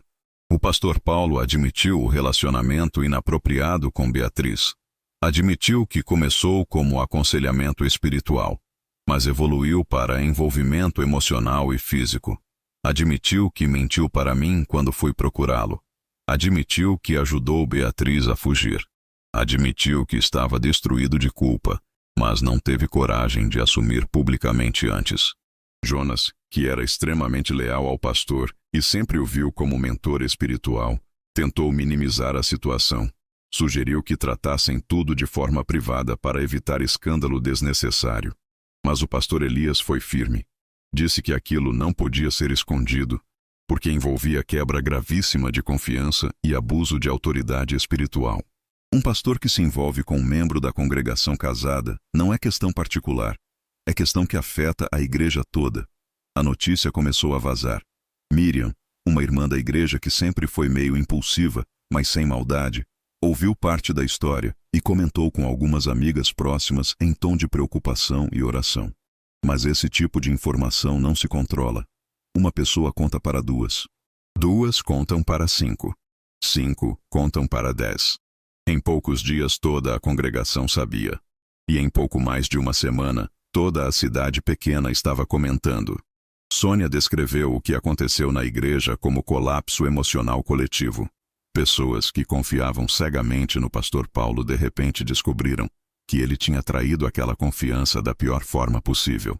Algumas choravam abertamente nos cultos, outras pararam de frequentar completamente, feridas demais para continuar. Havia discussões acaloradas nos corredores sobre como proceder. Alguns exigiam expulsão imediata e pública do pastor. Outros falavam em processo de restauração e perdão cristão. A igreja que antes era unida agora estava rachada no meio, sangrando, confusa. Enquanto Sônia contava tudo isso, eu sentia camadas novas de dor se empilhando em cima das antigas. Antes, pelo menos, minha tragédia era privada. Doía sozinho dentro da minha casa. Mas agora todo mundo sabia. Todo mundo estava falando. Meu nome estava na boca de gente que eu nem conhecia direito. Minha humilhação era entretenimento público. Minha dor era fofoca de esquina. As pessoas estão falando de mim? Perguntei com voz fraca. Sônia apertou minha mão. Algumas estão sim, mas muitas também estão preocupadas de verdade com você. Tem gente orando. Tem gente querendo ajudar, mas sem saber como. Eu balancei a cabeça. Não importava a intenção. O resultado era o mesmo. Eu tinha virado o homem traído da cidade. O coitado que não conseguiu segurar a esposa. O fracassado. Sônia continuou contando. Disse que o pastor Paulo estava completamente isolado. Não pregava mais. Não liderava mais nada. Passava os dias trancado em casa, assim como eu tinha passado. A diferença é que ele tinha escolhido aquilo. Eu era vítima. Ele era culpado. mas os dois estávamos destruídos do mesmo jeito. Ela disse também que muita gente na igreja estava confusa espiritualmente, questionando tudo. Se um pastor podia cair daquele jeito, então em quem confiar? Se liderança espiritual falhava tão gravemente, o que garantia que Deus era real? A crise não era só moral, era de fé. E isso assustava as pessoas mais do que qualquer outra coisa. Fiquei em silêncio processando tudo aquilo. Parte de mim sentia uma satisfação amarga em saber que o pastor Paulo estava sofrendo consequências. Mas outra parte, surpreendentemente, sentia algo parecido com pena. Não por ele especificamente, mas pela situação toda. Tanta destruição, tantas vidas arruinadas, tanta dor espalhada. E para quê? Por quê? E Beatriz? Perguntei finalmente. Alguém sabe como ela está? Sônia hesitou antes de responder. Isabel mandou dizer que ela está na casa dela em São José, que está mal emocionalmente. Mas viva. Pausa. E tem mais uma coisa, Antônio. Meu coração disparou. O quê? Isabel quer falar com você, pessoalmente. Ela disse que tem informações sobre Beatriz que você precisa saber. Mandou uma carta pedindo para vocês se encontrarem. Sônia tirou um envelope do bolso e me entregou. Peguei a carta, mas não abri na hora. Só segurei nas mãos sentindo o peso dela. Mais informações, mais verdades, mais dor provavelmente. Eu não sabia se tinha forças para mais nada, mas ao mesmo tempo precisava saber. Precisava fechar aquele círculo de alguma forma. Você acha que eu devo ir? Perguntei para Sônia. Ela pensou por um momento antes de responder. Acho que você vai ter que decidir isso sozinho, Antônio. Mas se decidir ir, eu te acompanho se quiser. Você não precisa enfrentar nada sozinho nunca mais. Guardei a carta sem abrir. Disse que ia pensar. Sônia aceitou aquilo e mudou de assunto. Voltou a falar de coisas práticas, do que eu precisava fazer para voltar minimamente à rotina. Mas minha cabeça estava longe. Estava pensando em Isabel, em Beatriz, em tudo que ainda precisava ser dito e enfrentado. Naquela noite, depois que Sônia foi embora, abri a carta. Era curta e direta. Isabel se apresentava, pedia desculpas por tudo. Dizia que sabia que não merecia minha atenção, mas que precisava me contar pessoalmente sobre o estado de Beatriz. Deixava endereço e telefone para contato caso eu aceitasse conversar. Fiquei com aquela carta na mão por muito tempo, pensando, ponderando. Será que eu queria saber mais? Será que tinha alguma informação que mudaria alguma coisa? Ou só ia adicionar mais dor em cima de dor? Mas, no fundo, eu já sabia a resposta. Ia aceitar o encontro. Não por Beatriz, não por Isabel, mas por mim mesmo. Porque precisava de todas as peças daquele quebra-cabeça horrível para conseguir eventualmente seguir em frente. Levei alguns dias para juntar coragem de ligar para Isabel. Quando finalmente liguei, ela atendeu no segundo toque. A voz dela era cansada, mas firme. Combinamos de nos encontrar numa praça pública na cidade vizinha, longe de olhos conhecidos, território neutro. Sônia ofereceu ir comigo, mas eu disse que precisava fazer aquilo sozinho. Fiz a viagem de ônibus porque não confiava em mim mesmo dirigindo naquele estado emocional. Foram quase 2 horas olhando pela janela sem ver nada realmente. Só pensando no que Isabel ia me contar, me preparando para mais dor. Cheguei na praça meia hora antes do combinado. Sentei num banco debaixo de uma árvore e esperei. A praça era simples, com alguns brinquedos de criança, grama meio seca, poucas pessoas passando. Às 3 da tarde, vi uma mulher se aproximando devagar. Reconheci ela pelas fotos que já tinha visto na igreja. Isabel, irmã do pastor Paulo. Ela estava visivelmente cansada. Olheiras profundas, roupas simples, postura curvada. Sentou no banco ao meu lado, mantendo uma distância respeitosa. Ficamos em silêncio por alguns segundos. Então ela começou a falar, sem rodeios, sem tentar amenizar nada. Obrigada por vir, Antônio. Eu sei que não mereço sua atenção depois de tudo, mas tem coisas que você precisa saber sobre Beatriz. Coisas que vão te ajudar a entender melhor o que aconteceu. A voz dela era baixa, mas firme. Ela contou que Beatriz chegou na casa dela completamente destruída, chorando sem parar, dizendo que achava que estava grávida e que não sabia o que fazer.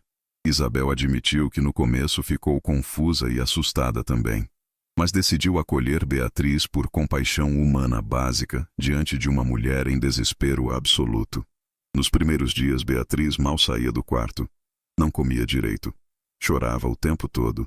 Repetia sem parar que tinha destruído tudo, que não merecia viver, que era um peso para todo mundo. Isabel tentava conversar, tentava acalmar, mas Beatriz estava num estado emocional devastador. Então, cerca de uma semana depois de chegar, Beatriz começou a ter sangramentos intensos. Isabel contou que acordou de madrugada com Beatriz gritando de dor no banheiro. Havia sangue por todo lado. Isabel entrou em pânico. Vestiu Beatriz como pôde e a levou correndo para o Hospital Público de São José. No hospital, uma enfermeira chamada Cláudia e um médico de plantão atenderam Beatriz. Fizeram exames. O sangramento era grave. Beatriz ficou internada por 2 dias. Os médicos explicaram para Isabel que não conseguiam confirmar com certeza se houve uma gravidez que terminou em aborto espontâneo muito inicial, ou se foi apenas um atraso menstrual severo agravado pelo estresse psicológico extremo. Naquele estágio tão inicial, a medicina não tinha como saber com absoluta certeza. Então ela estava grávida ou não? Perguntei com voz tensa. Isabel balançou a cabeça devagar. Não sabemos, Antônio. Ela acreditava que sim, mas pode ter sido só o corpo dela entrando em colapso pelo trauma emocional. Nunca vamos saber ao certo. Aquilo me atingiu de um jeito estranho. Durante semanas eu tinha carregado a certeza dolorosa de que Beatriz estava grávida de outro homem, que outro homem tinha conseguido o que eu não consegui. Mas agora talvez não fosse nem verdade. Talvez tudo aquilo tenha sido engano, confusão, pânico desnecessário. Ou talvez realmente tenha havido gravidez que se perdeu. Nunca saberíamos. E essa incerteza era quase tão dolorosa quanto a certeza tinha sido. Isabel continuou. Disse que Beatriz saiu do hospital fisicamente frágil e emocionalmente ainda mais quebrada. Que passou semanas sem conseguir funcionar direito. Que entrou numa depressão profunda similar à minha. Que questionava tudo, se odiava, se culpava sem parar. Ela está mal, Antônio. Muito mal. Não estou dizendo isso para você ter pena dela. Só estou dizendo porque é a verdade. Isabel pausou, respirou fundo. E tem outra coisa que eu preciso te dizer. Olhei para ela esperando. Isabel baixou os olhos. Eu errei também. No começo eu protegi meu irmão demais. Demorei para exigir que ele assumisse a responsabilidade. Fiquei dividida entre lealdade familiar e o que era certo. E nessa demora você sofreu mais do que deveria ter sofrido. Eu contribuí para prolongar sua dor ao não contar a verdade imediatamente. A voz dela falhou. Ela estava se emocionando. Eu peço perdão por isso, Antônio. De verdade. Eu errei feio. Lágrimas começaram a escorrer pelo rosto dela. Fiquei olhando para aquela mulher chorando ao meu lado. Senti raiva dela. Senti. Mas ao mesmo tempo, percebi que ela também era humana. Também tinha cometido erros tentando proteger quem amava. Também estava sofrendo as consequências. Ninguém naquela história era vilão completo ou vítima completa. Éramos todos pessoas imperfeitas, fazendo escolhas ruins movidas por medo, vergonha, confusão. Beatriz quer te ver. Isabel disse finalmente, limpando as lágrimas. Ela sabe que não tem direito de pedir isso, mas ela precisa olhar nos seus olhos e pedir perdão pessoalmente. Disse que precisa fazer isso para conseguir começar a se perdoar também. Meu estômago apertou. Ver Beatriz, olhar para o rosto dela, ouvir a voz dela. Será que eu conseguiria? Será que eu queria? Eu não sei se tenho forças para isso. Admiti baixinho. Isabel assentiu.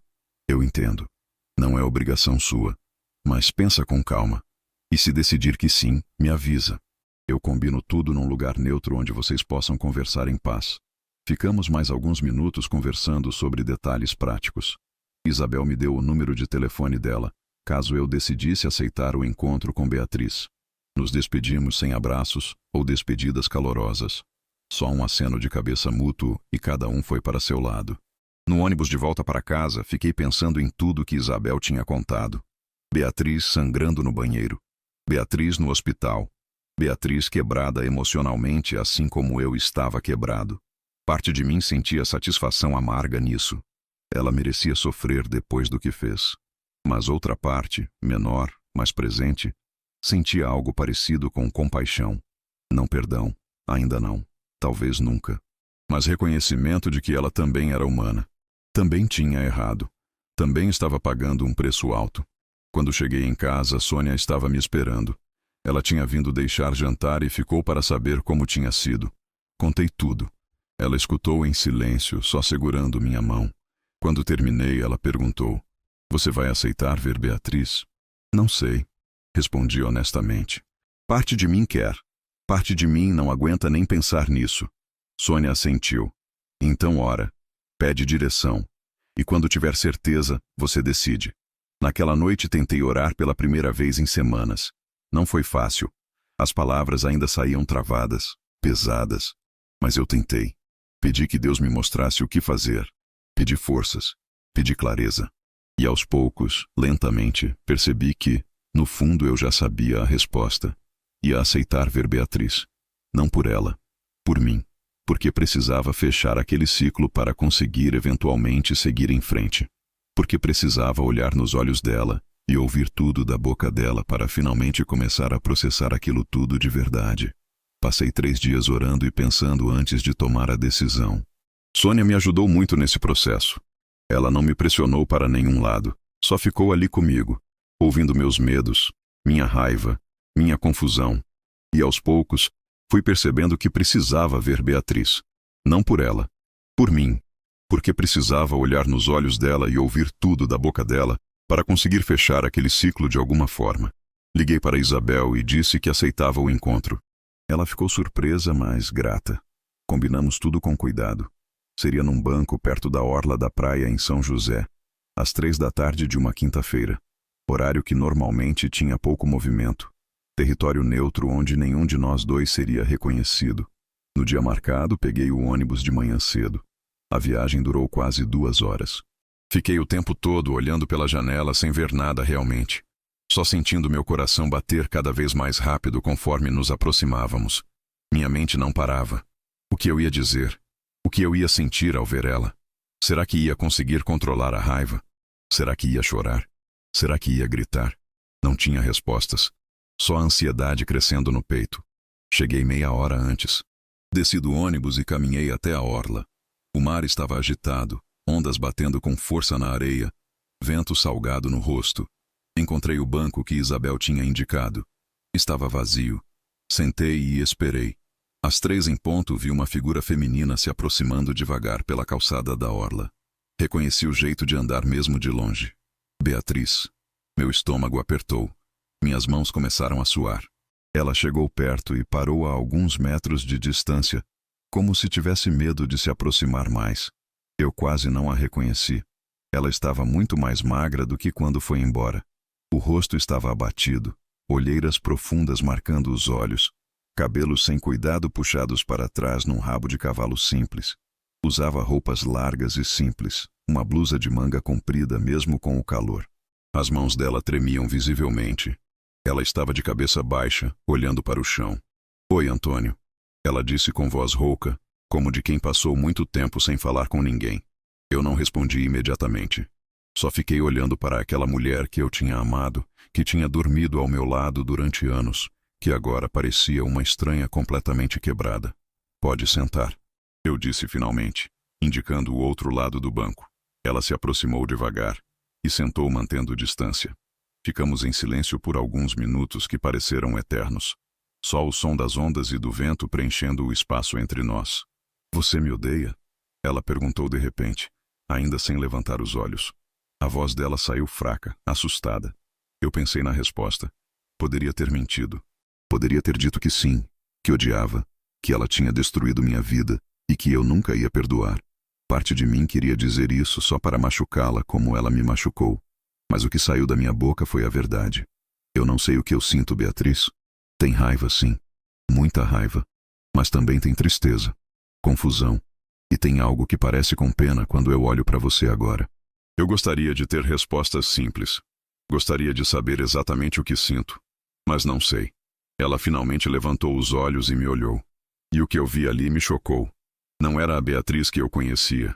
Era alguém completamente quebrado por dentro. Os olhos dela não tinham vida. Só dor e vergonha profundas. "Eu preciso te contar tudo", ela disse. "Tudo mesmo. Sem mentiras. Sem tentar me justificar. Você merece saber a verdade completa." E então ela começou a falar. Contou sobre a solidão emocional que sentia no casamento havia anos. Não porque eu fosse ruim ou violento, ela frisou isso, mas porque tinha uma distância entre nós que ela não sabia como preencher. Ela tentou falar comigo algumas vezes, mas não conseguiu encontrar as palavras certas. E aos poucos aquela distância foi crescendo até virar um abismo silencioso. Contou que começou a buscar na igreja o que não encontrava em casa. Começou a passar mais tempo lá, porque era o único lugar onde se sentia menos sozinha. E o pastor Paulo, que tinha perdido a esposa e também carregava a solidão, começou a dar atenção a ela de uma forma que ela não recebia havia muito tempo. As conversas começaram inocentes. Ela disse com voz trêmula, sobre a Bíblia, sobre dúvidas de fé, mas foram evoluindo. Eu comecei a contar sobre minhas frustrações, meus medos, meus sonhos, e ele ouvia de um jeito que eu não me sentia ouvida havia anos. Ele lembrava de detalhes que eu contava, fazia perguntas, se importava de verdade. Ela pausou, limpou as lágrimas que começavam a escorrer. Eu sei que foi errado. Sei que confundi carência emocional com amor. Sei que traí sua confiança da pior forma possível. Mas na época, eu não via clareza nenhuma. Só sentia que alguém finalmente me enxergava de verdade. Contou sobre quando as conversas evoluíram para algo físico, que aconteceu gradual, não de uma vez. Que cada passo parecia pequeno, até que de repente, eles já tinham atravessado todas as linhas. Que ela sabia que era errado, mas não conseguiu parar.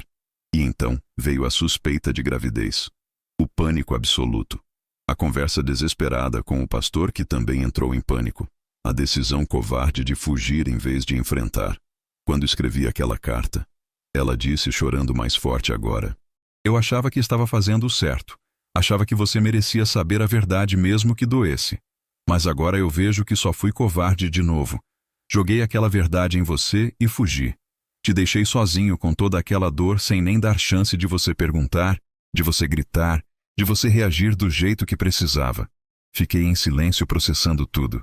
Então me lembrei de algo que tinha me atormentado desde que li a carta. Uma memória antiga que voltava sempre. Você lembra, eu disse devagar, de uma briga que a gente teve uns 5 anos atrás. Nem lembro mais o motivo, mas eu disse uma frase que nunca esqueci depois. Disse que você era fraca demais emocionalmente e que precisava amadurecer espiritualmente em vez de ficar carente o tempo todo. Beatriz fechou os olhos com força. Eu lembro. Ela sussurrou. Aquilo ficou guardado em você? Perguntei. Ficou. Ela admitiu. Não vou mentir. Aquela frase me machucou muito. E sempre que eu me sentia sozinha ou insegura depois disso, eu ouvia sua voz repetindo aquelas palavras na minha cabeça, me dizendo que eu era fraca, que era carente demais, que o problema era comigo. Senti uma pontada de culpa. Não justificava nada do que ela fez, mas também não podia negar que minhas palavras tinham plantado uma semente de dor que cresceu em silêncio durante anos. Eu não estou te culpando por isso, ela disse rápido, como se lesse meus pensamentos. A escolha foi minha. O erro foi meu. Mas sim, aquilo me marcou. E contribuiu para eu estar vulnerável quando o pastor Paulo começou a me dar atenção. Ficamos mais um tempo conversando. Ela contou sobre o sangramento, sobre o hospital, sobre a incerteza se tinha realmente estado grávida ou não. Contou sobre os dias destruída na casa de Isabel. Contou sobre a culpa que a comia viva todos os dias. E então ela quebrou completamente. Começou a chorar de forma descontrolada, soluçando alto, se curvando sobre si mesma. Me perdoa, Antônio. Por favor, me perdoa. Eu sei que não mereço. Sei que destruí tudo, mas por favor. Eu não me mexi. Não coloquei a mão no ombro dela. Não tentei consolar. Mas também não me levantei e fui embora. Só fiquei ali sentado, deixando ela chorar, deixando a verdade toda ser dita finalmente sem máscaras ou defesas. Quando ela conseguiu se acalmar um pouco, limpou o rosto com as mãos tremendo. Eu não espero que você me perdoe, ela disse. Não espero que você entenda. Só precisava que você soubesse de tudo, que você ouvisse da minha boca o que aconteceu de verdade. Ficamos mais alguns minutos em silêncio. Então me levantei devagar. Ela levantou os olhos assustada, como se achasse que eu ia xingar ela ou fazer alguma coisa agressiva. O casamento acabou, Beatriz. Eu disse com voz firme, mas sem raiva. Você sabe disso. Eu sei disso. Não tem volta. Mas eu ouvi o que você disse. E vou pensar em tudo isso. Ela assentiu, chorando de novo. Obrigada por ter vindo. Obrigada por ter me dado essa chance. Dei meia volta e comecei a caminhar de volta para o ponto de ônibus. Não olhei para trás. Entrei no ônibus, sentei numa janela e só então deixei as lágrimas escorrerem. Não eram lágrimas de raiva. Eram lágrimas de encerramento. De algo terminando definitivamente. De um ciclo se fechando mesmo que doesse. Voltei daquela conversa com Beatriz carregando algo estranho dentro do peito. Não era paz. Ainda doía demais para ser paz. Mas era uma clareza que eu não tinha antes. A verdade toda estava na mesa agora. Não tinha mais segredos. Não tinha mais perguntas sem respostas. E aquilo, de alguma forma, era melhor que viver na incerteza. Procurei irmã Sônia no dia seguinte e contei tudo. Ela me ouviu em silêncio, segurando minha mão, deixando eu falar sem interromper. Quando terminei, ela ficou pensativa por um momento antes de falar. Antônio, você precisa entender uma coisa importante. Ela disse devagar. Perdoar não é a mesma coisa que reconciliar. Você pode perdoar Beatriz sem voltar com ela. Pode liberar o veneno do ressentimento sem restaurar o casamento. Perdão é sobre libertar você mesmo, não sobre ela. Aquilo me atingiu fundo. Durante semanas eu tinha achado que perdoar significava aceitar ela de volta, fingir que nada aconteceu, restaurar tudo como era. Mas Sônia estava dizendo outra coisa. Estava dizendo que eu podia perdoar e ainda assim reconhecer que o casamento tinha acabado, que as duas coisas não eram excludentes. Mas como eu faço isso? Perguntei confuso.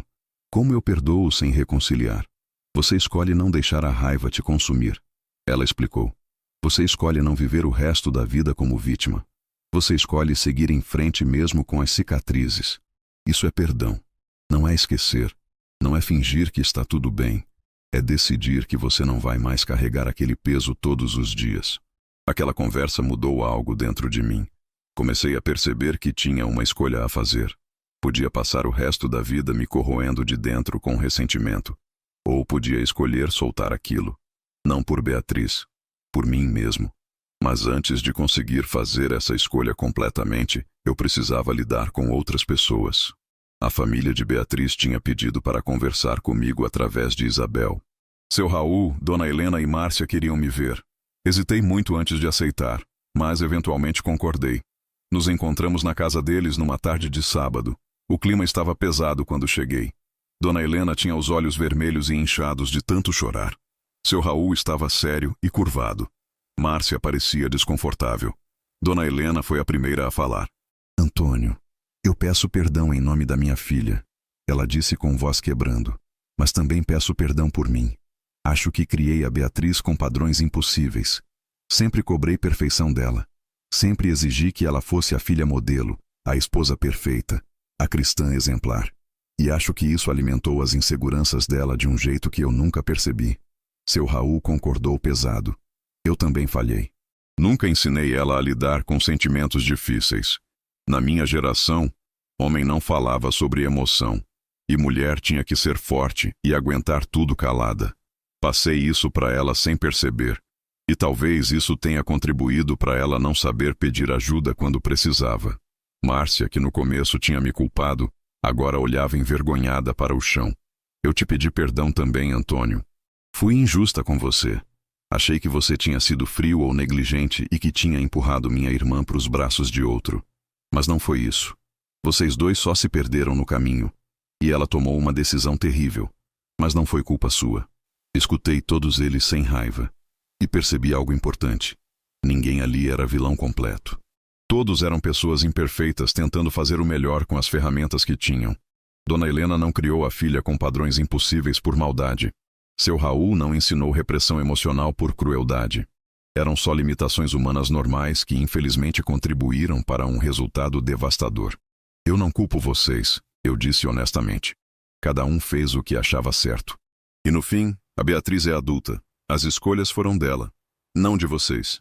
A conversa continuou por mais de 1 hora. Foi dolorosa, mas necessária. No final, nos despedimos sem abraços efusivos, mas com respeito mútuo. Eles eram família de Beatriz. Eu não era mais. Mas não precisávamos ser inimigos. Aos poucos comecei a reconstruir minha rotina. Voltei ao trabalho depois de quase 2 meses afastado. Carlos me recebeu com um abraço forte e silencioso. Não fez perguntas. Não pediu explicações. Só disse: Bom ter você de volta, irmão. Os outros colegas foram parecidos.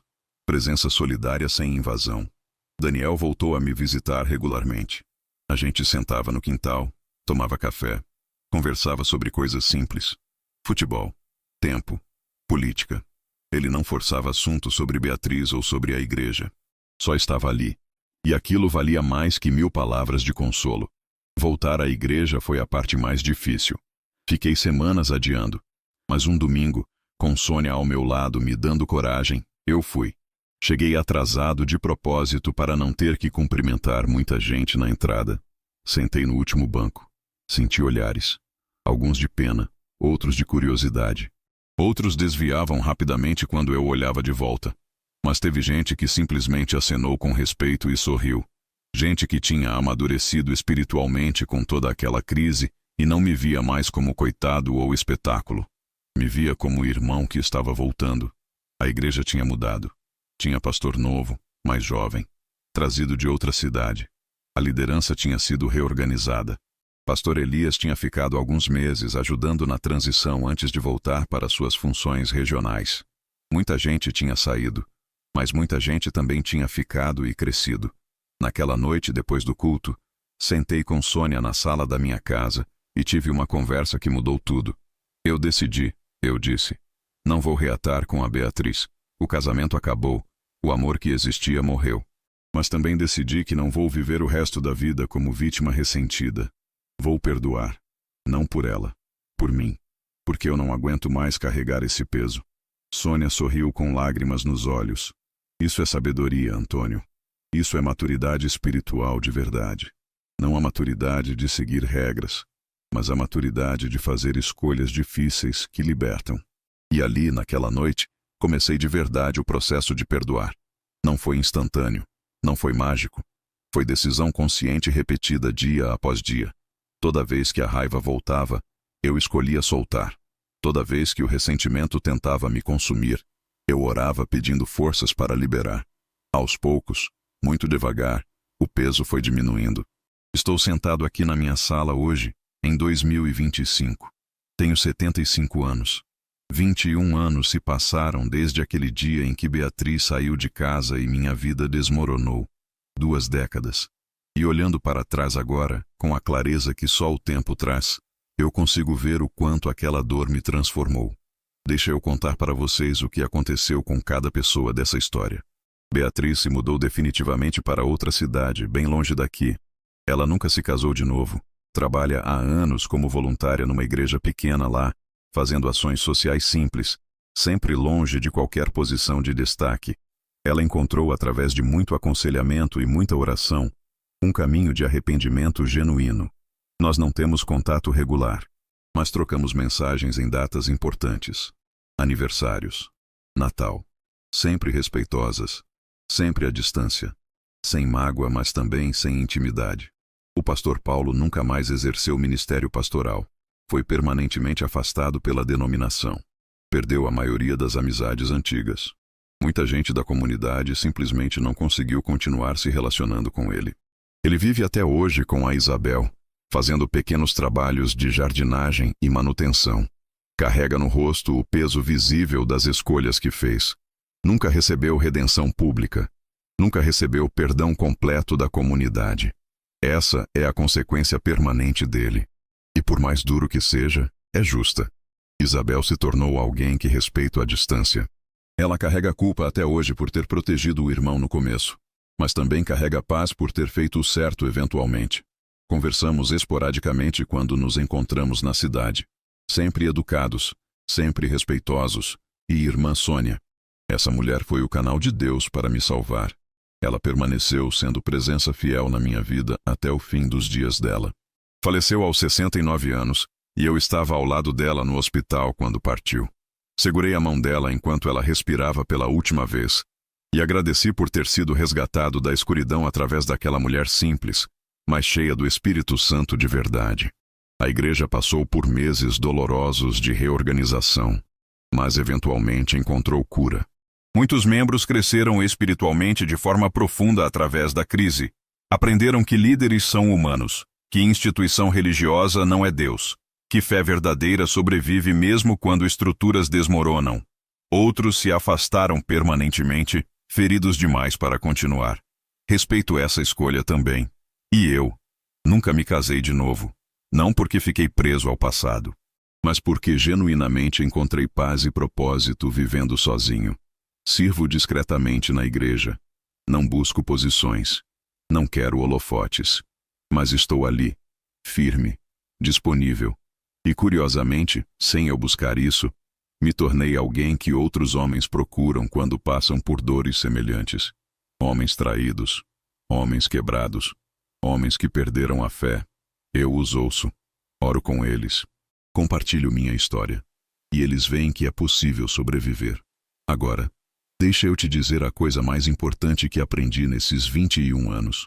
O perdão não mudou o passado. Não apagou a traição. Não trouxe Beatriz de volta.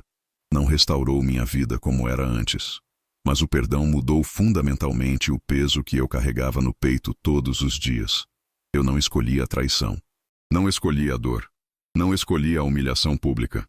Mas escolhi, com a ajuda de Deus, e depois de muito sofrimento, não deixar que essas coisas me arrancassem definitivamente da presença de Deus.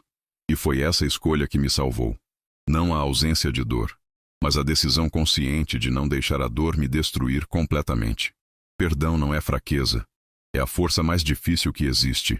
Não é esquecer. Não é fingir que está tudo bem. É decidir que você não vai viver o resto da vida envenenado pelo ressentimento. É escolher liberdade em vez de prisão emocional. E a maior lição espiritual? Deus não impede toda dor. Eu aprendi isso do jeito mais difícil. Durante anos eu achei que servir a Deus era garantia de proteção. Mas não é. A chuva cai sobre justos e injustos. O sofrimento atinge todo mundo. Mas Deus caminha conosco através da dor. Ele não me impediu de sofrer. Mas mandou irmã Sônia bater na minha porta todo dia. Mandou amigos fiéis. Mandou pequenas misericórdias que me mantiveram vivo quando eu queria desistir. A maior vitória espiritual não é ter a vida restaurada como era. É ser transformado em alguém capaz de carregar cicatrizes sem amargor. É continuar acreditando em Deus mesmo quando Ele não age do jeito que você esperava. É perdoar mesmo quando não recebe pedido de perdão. É seguir em frente mesmo quando o passado te chama de volta. Então, meus irmãos e irmãs que estão me ouvindo hoje, eu compartilho essa história não para glorificar o sofrimento, mas para testemunhar que é possível sobreviver ao insuportável. Se você está passando por traição, por abandono, por dor que parece maior que sua capacidade de suportar, saiba que você não está sozinho. Deus não te abandonou mesmo que pareça.